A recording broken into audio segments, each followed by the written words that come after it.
यह भारत का वो कुंड है जहां भगवान परशुराम ने अपनी मां की हत्या करने के बाद अपने हाथ से चिपकी हुई कुल्हाड़ी से मुक्ति पाई थी।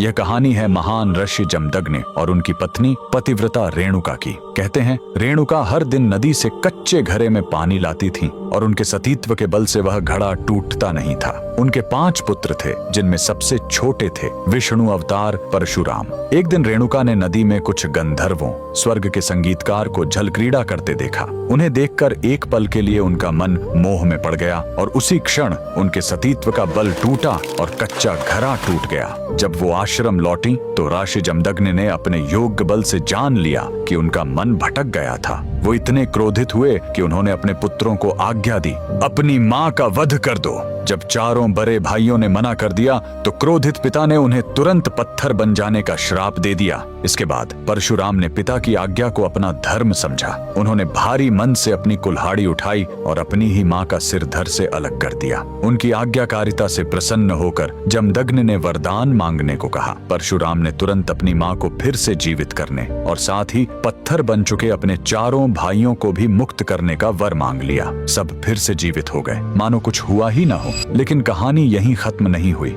मातृ हत्या का पाप उस कुल्हाड़ी पर एक दाग की तरह चिपक गया और वो उनके हाथ से अलग ही नहीं हो रही थी। उस पाप से मुक्ति पाने के लिए वह दर दर भटकते रहे, लेकिन कोई भी तीर्थ उस कुल्हाड़ी को छुड़ा नहीं सका। अंत में वह पहुंचे पूर्वी हिमालय की लोहित नदी के किनारे और जैसे ही उन्होंने इस कुंड के जल को छुआ, चमत्कार हुआ। कुल्हाड़ी अपने आप उनके हाथ से छूट गई। यही पवित्र स्थान आज अरुणाचल प्रदेश में परशुराम कुंड के नाम से जाना जाता है। आज भी हर साल मकर संक्रांति पर हजारों श्रद्धालु यहाँ इस विश्वास के साथ डुबकी लगाने आते हैं कि यह कुंड उनके सारे पापों को धो डालता है, ठीक वैसे ही जैसे इसने स्वयं भगवान परशुराम को पाप मुक्त किया था। भगवान परशुराम को दिल से मानने वाले सभी भक्त कमेंट्स में जय परशुराम जरूर लिखें।